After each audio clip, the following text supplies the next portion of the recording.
Hello everyone. आज का हमारा जो टॉपिक है वो है ग्लाइकोजन स्टोरेज डिजीज़। तो आज की क्लास में हम ग्लाइकोजन स्टोरेज डिजीज़ के बारे में डिस्कस करने वाले हैं। अगर आपने ग्लाइकोजेनेसिस और ग्लाइकोजिनोलाइसिस इनके बारे में आपने लास्ट वीडियो देख ली है तो आपको क्लियरली समझ आ जाएगा ग्लाइकोजन स्टोरेज डिजीज़ क्या है। अदरवाइज़ आपको ये क्लियरली समझ नहीं आएगा। इसलिए मैं आपको रेकमेंड करूँगा, सबसे पहले आप बायोकेमिस्ट्री की एक प्लेलिस्ट बनी हुई है उसके अंदर जाइए। उसके अंदर आपको ग्लाइकोजेनेसिस और ग्लाइकोजिनोलाइसिस दो वीडियो मिलेंगी। पहले आप वो देखिए। वो क्लियर हो जाने के बाद आप इस टॉपिक को समझिए। ठीक है, अगर आपने वो वीडियो देख ली है तो आपको ये क्लियरली समझ आ जाएगा। अगर आपने ये वीडियो नहीं देखी है फिर भी आप ये टॉपिक के बारे में देख रहे हो तो भी मैं आपको कोशिश करूँगा कि आपको सब समझ आ जाए। ठीक है, तो चलिए स्टार्ट करते हैं, देखते हैं कि ग्लाइकोजन स्टोरेज डिजीज़ किसे बोलते हैं। देखिए, सबसे पहले तो मैं आपको मतलब बता देता हूँ ग्लाइकोजेनेसिस और ग्लाइकोजिनोलाइसिस, अगर आपको नहीं पता है तो। देखिए, ग्लाइकोजेनेसिस का मतलब होता है ग्लाइकोजन का बनना, यानी कि ग्लाइकोजन सिंथेसिस। और ग्लाइकोजिनोलाइसिस का मतलब होता है ग्लाइकोजन का टूटना। अब जो ये ग्लाइकोजेनेसिस और ग्लाइकोजिनोलाइसिस दोनों पाथवे होते थे, इसके अंदर क्या होता था, बहुत सारे एंजाइम्स थे जो काम करते थे। ठीक है, बहुत सारे एंजाइम हैं जो रिस्पॉन्सिबल होते हैं ग्लाइकोजन के बनने के लिए भी और ग्लाइकोजन के टूटने के लिए भी। ठीक है, अब जो ये एंजाइम होते हैं ना, इन एंजाइम्स में अगर कोई डिफेक्ट आ गया, और डिफेक्ट आने की वजह से क्या होगा, इन एंजाइम की वजह से कोई ना कोई डिजीज होगी। तो उन्हीं डिजीज को मिलाकर क्या बोला गया है, ग्लाइकोजन स्टोरेज डिजीज बोला गया है। यानी कि एंजाइम के अंदर कोई भी डिफेक्ट आएगा और कोई ना कोई डिजीज होगी, उस डिजीज को क्या बोलेंगे, ग्लाइकोजन स्टोरेज डिजीज। अब एंजाइम कौन से होंगे, जो एंजाइम रिस्पॉन्सिबल होते हैं ग्लाइकोजन बनाने के लिए और ग्लाइकोजन को ब्रेक करने के लिए। ठीक है, तो इसलिए मैं बोल रहा हूँ, अगर आप वो वीडियो देखोगे लास्ट वाली तो आपको पता चलेगा कौन कौन से वो एंजाइम्स थे जो ग्लाइकोजन बना रहे थे और ग्लाइकोजन को तोड़ रहे थे। ओके, तो चलिए अब हम देखते हैं कि कौन कौन सी डिजीज़ हैं जो ग्लाइकोजन स्टोरेज डिजीज़ के अंडर आती हैं। देखिए, यहाँ पे ये 5 डिजीज़ हैं जो मेंशन की गई हैं कि ये क्या है, ग्लाइकोजन स्टोरेज डिजीज़ के अंडर में आती हैं। तो सबसे पहले डिजीज़ हम देख लेते हैं। देखिए, अगर ग्लूकोज 6 फॉस्फेटेज नाम का एंजाइम के अंदर कोई डिफेक्ट है, डिफेक्ट का मतलब ये है कि जो ये एंजाइम है ये ठीक से अपना काम नहीं कर पा रहा है। ठीक है, या बिल्कुल भी अपना काम नहीं कर पा रहा है। ओके, तो इस एंजाइम में डिफेक्ट अगर हुआ तो एक डिजीज है, उसका नाम है वोन जियार्क्स डिजीज। तो ये डिजीज होगी। ठीक है, इसको हम टाइप 1 ग्लाइकोजेनोसिस के नाम से भी जानते हैं। अगर ग्लूकोज 6 फॉस्फेटेज एंजाइम में कोई डिफेक्ट है तो एक डिजीज क्रिएट होगी, उसका नाम होगा वोन जियार्क्स डिजीज। ठीक है, अब इस एंजाइम के अंदर कोई डिफेक्ट है तो कौन कौन से ऑर्गन अफेक्ट होंगे वो देखिए। लीवर के अंदर कुछ ना कुछ दिक्कत आएगी, किडनी और इंटेस्टाइन, ये जो तीनों के तीनों ऑर्गन हैं ये यहाँ पे अफेक्ट होने वाले हैं अगर इस एंजाइम के अंदर डिफेक्ट है तो। ओके, अब इस एंजाइम के अंदर अगर डिफेक्ट है तो कुछ ना कुछ होगा, ऑर्गन के अंदर कुछ ना कुछ होगा, एबनॉर्मल होगा, जो होना नहीं चाहिए। अब देखिए, जो ये ग्लूकोज 6 फॉस्फेटेज है ना, ये क्या करता है, ये ग्लूकोज 6 फॉस्फेट को कन्वर्ट करता है ग्लूकोज के अंदर। यहाँ पे ये एंजाइम काम करता है, यानी कि ग्लूकोज 6 फॉस्फेट को ग्लूकोज के अंदर कन्वर्ट करता है। हमने लास्ट क्लास में ग्लाइकोजिनोलाइसिस किया था और ये ग्लाइकोजिनोलाइसिस का लास्ट स्टेप है। ग्लाइकोजिनोलाइसिस यानी कि ग्लाइकोजन का ब्रेकडाउन। तो आपको यहाँ पे क्या समझ आया, ग्लूकोज 6 फॉस्फेट जो है वो ग्लाइकोजन को टूटने में मदद कर रहा है। ठीक है, अगर इस एंजाइम के अंदर कोई ना कोई डिफेक्ट हुआ तो ग्लाइकोजन क्या है, प्रॉपरली नहीं टूटेगा। अगर वो नहीं टूटेगा तो वो एक्युमुलेट होना स्टार्ट हो जाएगा। अब देखिए, इसकी वजह से ये जो तीनों के तीनों है ना, ये क्या होते हैं, अफेक्ट होते हैं। तो क्या होगा, लीवर के अंदर जो सेल है ना और किडनी के अंदर जो सेल है उनके अंदर ग्लाइकोजन एक्युमुलेट होना स्टार्ट हो जाएगा। लीवर की सेल को हम हिपेटोसाइट बोलते हैं और किडनी की सेल को रीनल सेल बोलते हैं। तो क्या होगा, glycogen accumulate in hepatocytes and renal cell. ठीक है, तो जो ग्लाइकोजन है वो एक्युमुलेट होना स्टार्ट हो जाएगा हिपेटोसाइट्स और रीनल सेल में, यानी कि लीवर की सेल और किडनी की सेल में क्या है, ये स्टोर होना, एक्युमुलेट होना स्टार्ट हो जाएगा। ओके, अब एक्युमुलेट होगा तो क्या होगा, जो लीवर है और जो किडनी है इनका जो नॉर्मल साइज है वो अब बढ़ने लगेगा। ठीक है, तो एनलार्ज होने होगा लीवर भी और किडनी भी। ओके, और फिर एक कंडीशन और जनरेट होगी यहाँ पे, फास्टिंग हाइपोग्लाइसीमिया। अब इसका मतलब क्या है, फास्टिंग हाइपोग्लाइसीमिया। देखिए, हाइपो प्लस ग्लाइसीमिया, हाइपो मतलब कम, ग्लाइसीमिया मतलब ग्लूकोज, यानी कि जो ग्लूकोज का लेवल है वो कम होना स्टार्ट हो जाएगा। क्यों? देखिए, इस एंजाइम की वजह से क्या है, ग्लूकोज जो ग्लूकोज सिक्स फोस्फेट है वो ग्लूकोज के अंदर कन्वर्ट नहीं हो पा रहा है, और ग्लूकोज की तो नीड होती है हमारी बॉडी को। इसलिए क्या होगा, ग्लूकोज का लेवल कम होता चला जाएगा, क्योंकि ये आगे ब्रेक हो नहीं पा रहा है, क्योंकि इस एंजाइम के अंदर क्या है, डिफेक्ट है। इसलिए यहाँ पे फास्टिंग हाइपोग्लाइसीमिया की कंडीशन भी जनरेट होगी। और यहाँ पे लैक्टिक एसिडीमिया भी होगा। लैक्टिक एसिडीमिया का मतलब होता है ये मसल के अंदर होगा। मसल के अंदर क्या होगा, जो लैक्टेट है, लैक्टेट जो होता है ना, वो ग्लूकोज बनाने के लिए हेल्प करता है मसल के अंदर। तो लैक्टेज का जो लैक्टेट है, लैक्टेट का लेवल है वो ब्लड के अंदर बढ़ना स्टार्ट हो जाएगा, जिसकी वजह से जो पीएच है वो कम हो जाएगी। ठीक है, इन दोनों को मिला के बोलते हैं lactic acidaemia. Lactic acidaemia, acidaemia में यहाँ है पीएच का कम हो जाना, लैक्टेट लैक्टेट का की वजह से। तो ब्लड के अंदर लैक्टेट का लेवल बढ़ेगा, जिसकी वजह से पीएच कम हो जाएगी, और यहाँ पे एक कंडीशन होगी जिसका नाम है लैक्टिक एसिडीमिया, तो वो यहाँ पे होगी। ठीक है, तो आगे देखिए, आगे और क्या होगा, इस एंजाइम की डिफेक्ट की वजह से यहाँ पे हाइपरलिपिडीमिया भी होगा। हाइपरलिपिडीमिया का मतलब क्या होता है, हाइपरलिपिडीमिया यानी कि जो लिपिड है वो ज़्यादा स्टार्ट होंगे बनने। अब ये क्या है, देखिए मैं आपको बताता हूँ। इस एंजाइम के डिफेक्ट की वजह से ग्लूकोज क्या है, बन नहीं रहा है। ठीक है, अगर ग्लूकोज नहीं बन रहा है तो एनर्जी की जो रिक्वायरमेंट है हमारी बॉडी को, वो अच्छे से फुलफ़िल नहीं हो रही हैं। ठीक है, तो इसलिए बॉडी को एनर्जी चाहिए। तो बॉडी क्या करेगी, अब फैट को ब्रेक करना स्टार्ट कर देगी। जो फैट होते हैं ना, उसको ब्रेक करना स्टार्ट हो कर देगी, क्योंकि ग्लूकोज की तो कमी है। क्यों? क्योंकि जो ग्लूकोज सिक्स फोस्फेटेज है, इसके अंदर कोई डिफेक्ट आया है, इसलिए ग्लाइकोजन को ग्लूकोज में ब्रेक कर नहीं पा रहा है। तो इसलिए क्या होगा, फैट टूटना स्टार्ट हो जाएगा, ताकि हमारी बॉडी को एनर्जी मिल सके। ओके, अब फैट टूटने की वजह से क्या है, फैटी एसिड और कीटोन बॉडीज क्या होंगे, उनका जो एक्यूमुलेशन है वो होना स्टार्ट हो जाएगा। तो फैट के टूटने की वजह से फैटी एसिड और जो कीटोन बॉडीज़ है उनका लेवल ज़्यादा हो जाएगा हमारी बॉडी में, और उसी कंडीशन को बोलते हैं हाइपरलिपिडमिया या फिर कीटोसिस। राइट, तो ये सब होगा। यहाँ पे एक और कंडीशन होगी, गाउटी आर्थराइटिस। इसके अंदर क्या होता है, देखिए गाउटी आर्थराइटिस का मतलब होता है ज्वाइंट के अंदर पेन हो जाना। जो ज्वाइंट्स होते हैं ना हमारे, उसके अंदर इन्फ्लामेशन होने लगती है। क्यों होने लगती है? क्योंकि ज्वाइंट्स के अंदर ना यूरिक एसिड का एक्युमुलेशन होना स्टार्ट हो जाता है। ठीक है, तो इस एंजाइम की वजह से यूरिक एसिड का जो लेवल है ना वो बढ़ेगा, और यूरिक एसिड का लेवल अगर बढ़ेगा तो यूरिक एसिड ज्वाइंट में जाके एक्युमुलेट होंगे, जिसकी वजह से गाउटी आर्थराइटिस होगा। अब ये भी बता देता हूँ कि जो यूरिक एसिड है उसका लेवल कैसे बढ़ता है, तो ध्यान से सुनिएगा। देखिए, अगर आपने ग्लाइकोजेनेसिस और ग्लाइकोजिनोलाइसिस और पेंटोज फोस्फेट पाथवे पढ़ा है तो आपको समझ में आएगा, नहीं तो आपको नहीं आएगा। देखिए क्या होगा, यहाँ पे क्या होगा, जो ये ग्लूकोज सिक्स फोस्फेट होता है ना, ग्लूकोज सिक्स फोस्फेट है, बार बार मैं बता रहा हूँ, ये ग्लूकोज में बदलेगा with the help of this enzyme. अब इस एंजाइम के अंदर तो क्या है, डिफेक्ट है, ये एंजाइम काम नहीं करेगा। तो जो ग्लूकोज सिक्स फोस्फेट है ना वो एक्युमुलेट होना स्टार्ट हो जाएगा। जब बहुत सारा ग्लूकोज सिक्स फोस्फेट एक्युमुलेट होना स्टार्ट हो जाएगा ना, तो हमारी बॉडी को पता चल जाएगा। तो फिर ये जो ग्लूकोज सिक्स फोस्फेट है ना, ये पीपीपी यानी कि पेंटोज फोस्फेट पाथवे के अंदर एंटर हो जाएगा, और इसमें एंटर होने के बाद वहाँ पे बहुत सारा राइबोज फोस्फेट बनेगा। और राइबोज फोस्फेट बहुत सारा है, हद से ज़्यादा है, जितना होना चाहिए उससे ज़्यादा है। तो क्या होगा, राइबोज फोस्फेट ज़्यादा होने की वजह से जो प्यूरिन न्यूक्लियोटाइड होते हैं ना, वो हमारे यूरिक एसिड के अंदर टूटना स्टार्ट हो जाते हैं। ठीक है, तो प्यूरिन से यूरिक एसिड बनना स्टार्ट हो जाता है, और हाई क्वांटिटी में यूरिक एसिड बनता है, जो कि हमारे जॉइंट्स के अंदर जाके स्टोर हो जाता है, वहाँ पे जाके एक्युमुलेट हो जाता है, जिसकी वजह से हमारे जो जॉइंट्स है उनके अंदर इन्फ्लामेशन होती है और वो पेन होना स्टार्ट हो जाता है। उसी को बोलते हैं गाउटी आर्थराइटिस। तो देखा आपने यहाँ पे एक एंजाइम के डिफेक्ट होने की वजह से कितनी सारी चीज़ें यहाँ पे हो रही हैं।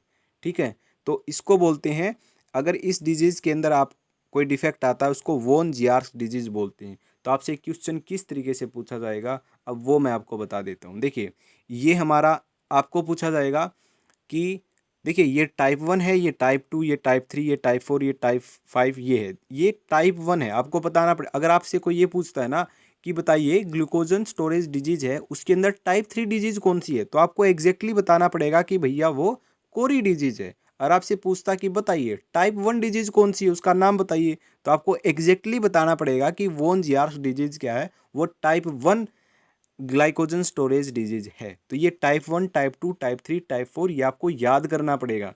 जैसे आप क्लोटिंग फैक्टर याद करते थे ना कि पहले नंबर वाला क्लोटिंग फैक्टर कौन सा है, दूसरा कौन सा है, वो एग्जैक्टली आपको याद करते थे ना, वैसे ही एग्जैक्टली यहाँ पे याद करना पड़ेगा। तो आपको किस तरीके से एमसीक्यू पूछे जाएंगे, आपको पूछा जाएगा, आपको 4 एमसीक्यू दे दिए जाएंगे, ठीक है। आपसे पूछेगा कि आइडेंटिफाई कीजिए इनमें से टाइप 3 ग्लाइकोजन स्टोरेज डिजीज कौन सी है, तो आप टिक करोगे कोरीज डिजीज क्या है, वो टाइप 3 है, ठीक है। एक तो इस तरीके से पूछेगा। दूसरा पूछेगा, आपसे पूछेगा, आपको एक कोई डिजीज का नाम दे दिया जाएगा, आपको कहेगा पोम्स डिजीज है, उसके अंदर बताइए कौन सा एंजाइम है, उस एंजाइम का नाम बताइए जो जिसके डिफेक्ट होने की वजह से पोम्स डिजीज होती है। आपको फिर से 4 ऑप्शन दे दिए जाएंगे, तो 4 एंजाइम दे दिए जाएंगे, उनमें से पहचानना है किस एंजाइम की डिफेक्ट की वजह से पोम्स डिजीज होती है। तो एग्जैक्टली आपको क्या है, पहचानना है कि लाइसोसोमल अल्फा 1,4 की वजह से ये पॉम्स डिजीज होती है। तो इस तरीके से ये आएंगे। तो आपको डायरेक्टली क्या करना है, ये सारे के सारे एंजाइम और डिजीज और टाइप ये आपको याद करने हैं, और ये भी याद करना है कि कौन सा ऑर्गन यहाँ पे अफेक्ट हो रहा है, ठीक है। तो किस एंजाइम के डिफेक्ट की वजह से कौन सी डिजीज है, और उस डिजीज में कौन सा ऑर्गन क्या है अफेक्ट हो रहा है, वो आपको याद करना है। करेक्टरिस्टिक फीचर आप चाहो तो याद कर सकते हो, ये बहुत ज़्यादा है, इसलिए आप एक एक करेक्टरिस्टिक फीचर भी यहाँ से याद कर सकते हो, ठीक है। तो अब आगे चलते हैं दूसरी डिजीज पे, टाइप 2, जिसको हम पॉम्स डिजीज बोलते हैं। तो अगर लाइसोसोमल अल्फा 1,4 ग्लूकोसाइडेज, या इसको एसिड माल्टेज भी बोलते हैं, ठीक है, अगर इस एंजाइम के अंदर कोई डिफेक्ट आता है तो पॉम्स डिजीज होगी। तो ये सारे ही ऑर्गन्स को अफेक्ट करती है। इसके अंदर क्या होगा, ग्लाइकोजन एक्युमुलेट होगा लाइसोसोम्स में in all the tissue, heart is involve. जो लीवर है और जो हार्ट है वो एनलार्ज हो जाएगा, क्योंकि जो ग्लाइकोजन है उसका स्टोरेज होगा, ठीक है। इसलिए यहाँ पे हार्ट फेलियर होने के चांस ज़्यादा होते हैं, ठीक है। आप यहाँ पे क्या करना, जो एक करेक्टरिस्टिक फीचर है, एक एक दो दो करेक्टरिस्टिक फीचर याद कर लेना, क्योंकि बहुत सारे सारे के सारे याद करना इम्पॉसिबल होगा आपके लिए, ओके। और नेक्स्ट डिजीज है टाइप 3, ठीक है। मैंने ये जो डिजीज जो पहली वाली थी ना, ये इसलिए ही एक्सप्लेन की थी, बहुत ज़्यादा एक्सप्लेन की थी, ताकि आपको समझ में आ जाए कि ये सब कुछ है क्या, पूरा फंडा है क्या, ओके।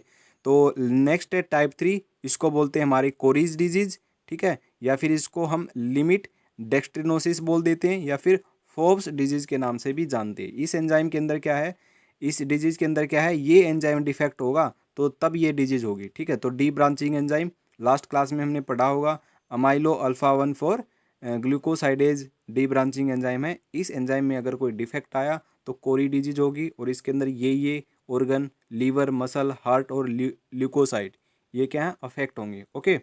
और फिर हमारा आता है ब्रांच चेन।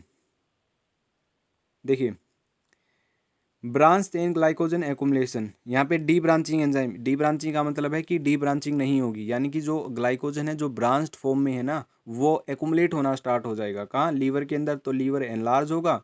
तो इस तरीके से ये सारी चीज़ें होंगी। अगर टाइप 4 के अंदर आता है एंडरसन डिजीज, ठीक है, जिसका दूसरा नाम ये भी है अमाइलो पेक्टिनोज, ओके। और इसमें क्या होता है, ब्रांचिंग एंजाइम में अगर कोई डिफेक्ट आया, ब्रांचिंग एंजाइम कौन सा होता है, ये होता है ग्लूकोसाइल 4,6 ट्रांसफरेज, ओके। इसका काम होता है ट्रांसफ़र करवाना एक जगह से दूसरे जगह पर, एक मॉलिक्यूल को दूसरे जगह पर, ठीक है। तो इसके अंदर अगर ये एंजाइम में कोई डिफेक्ट आता है तो एंडरसन डिजीज होगी। इसके अंदर मोस्ट टिश्यू, लगभग सारे टिश्यू अफेक्ट होते हैं, ठीक है। तो इसके अंदर सिरोसिस होगा लीवर के अंदर, जो लीवर वो ठीक से काम नहीं कर पाएगा, लीवर डैमेज हो जाएगा, बहुत ज़्यादा डैमेज हो जाएगा, ठीक है, और लीवर ठीक से काम नहीं कर पाएगा। तो ये करेक्टरिस्टिक फीचर है। नेक्स्ट हमारा देखिए, नेक्स्ट क्या कहता है, नेक्स्ट हमारी जो डिजीज़ है वो कहती है मैक आर्डल डिजीज़। इसको हम टाइप 5 ग्लाइकोजेनोसिस के नाम से भी जानते हैं, ठीक है। इसके अंदर एक एंजाइम होता है फॉस्फोराइलेज, अगर इस एंजाइम के अंदर कोई डिफेक्ट आता है तो ये डिजीज़ होगी। इसके अंदर जो स्केलेटल मसल है वो अफेक्ट होती हैं, ठीक है। तो यहाँ पे जो स्केलेटल मसल है उनके अंदर जो ग्लाइकोजन है वो स्टोर होना स्टार्ट हो जाएगा, और जो मसल है वो भी डैमेज होना स्टार्ट हो जाएंगी, ओके।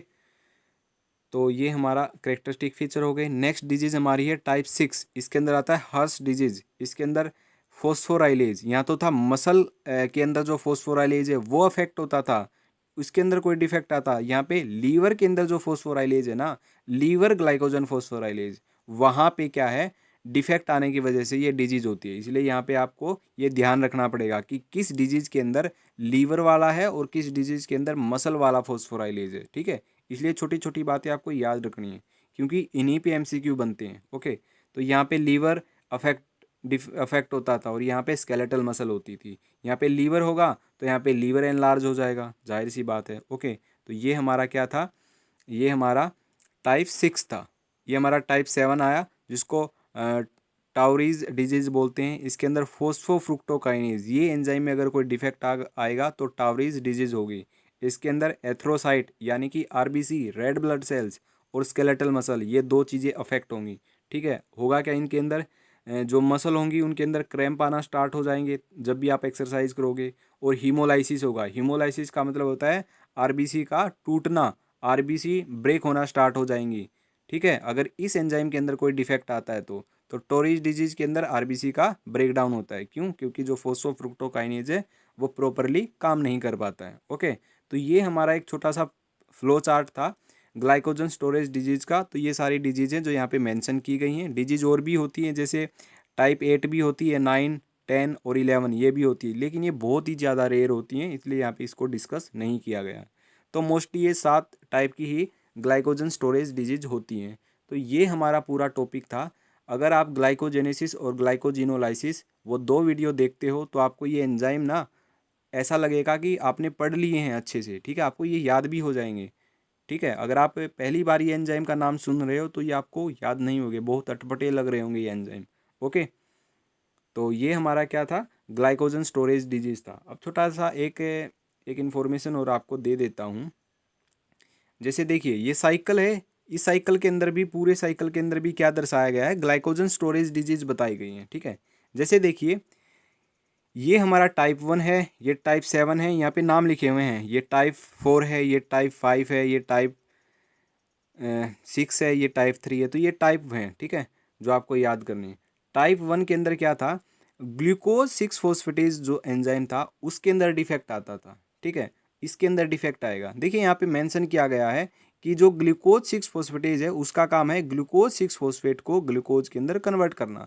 अगर इसके अंदर डिफेक्ट आएगा तो क्या होगा, ये इसके अंदर कन्वर्ट नहीं हो पाएगा। ओके, तो ये बस इस साइकिल के अंदर ना दर्शाया गया है कि जो एंजाइम है ना वो एक्चुअल में उसका क्या काम है, और उसमें अगर कोई डिफेक्ट आया तो क्या चीज़ नहीं बनेगी। तो इस पूरे साइकिल में सिर्फ ये बताया गया है। ओके, तो ये आप एक बार देख लेना क्या है, आपको ये याद करने की ज़रूरत नहीं है ज़्यादा, सिर्फ आप एक बार देख लेना ये क्या है। ओके, जैसे हेक्सोकाइनेज का काम होता है ग्लूकोज से ग्लूकोज 6 फॉस्फेट। ये आपने कहाँ पढ़ा था, ये पढ़ा था ग्लाइकोलिसिस में। यहाँ पे इसका कोई काम नहीं है, सिर्फ बताया गया। ओके, जस्ट इन्फॉर्मेशन है। तो ये देखिए यहाँ पे नीचे लिखा हुआ है सब कुछ। टाइप 1 है तो टाइप 1 के अंदर कौन सी डिजीज़ है, वोन जियार्स डिजीज़ है। टाइप 2, ये रही टाइप 2। टाइप 2 में क्या होता था, ये जो एंजाइम है इसमें कोई डिफेक्ट आता था तो इस एंजाइम का काम क्या होता था, इसको इसके अंदर बदलना, ठीक है। तो ये था पोम्स डिजीज। वैसे ही थर्ड नंबर पे देखिए, थर्ड नंबर पे ये आता है, इसको बोलते हैं डी ब्रांचिंग एंजाइम, यानी कि जो लिमिट डेक्स्ट्रीन है उससे क्या नहीं बनेगा, ग्लूकोज 1 फॉस्फेट नहीं बनेगा, डी ब्रांचिंग। तो इस डिजीज़ का नाम होता था कोरिस डिजीज़। तो ये छोटी सी साइकिल है, जस्ट इन्फॉर्मेशन के लिए है। मेन तो हमारा क्या था, यही है, यही हमारा टेबल है, छोटा सा फ्लो चार्ट है, यही आपको याद करना है। मेन यही है, वो जस्ट इन्फॉर्मेशन के लिए। तो ये आज का हमारा टॉपिक था, ग्लाइकोजन स्टोरेज डिजीज़। तो ये दोनों के दोनों, ये हमारा जो ये चार्ट है ये, और जो नेक्स्ट हमारा जो ये साइकिल है ये आपको पीडीएफ की फॉर्म में मिल जाएगा। आप डिस्क्रिप्शन के अंदर जाना, वहाँ पे आपको एक लिंक मिलेगा, जैसे ही आप वहाँ पे क्लिक करोगे तो आपको पीडीएफ मिल जाएगी, और वो पीडीएफ आप डाउनलोड भी कर सकते हो, ठीक है। तो आज की वीडियो में हमारा टॉपिक था ग्लाइकोजन स्टोरेज डिजीज़, जो हमने कवर कर लिया है। तो आज की वीडियो में बस इतना ही, तो मिलते हैं नेक्स्ट वीडियो के अंदर।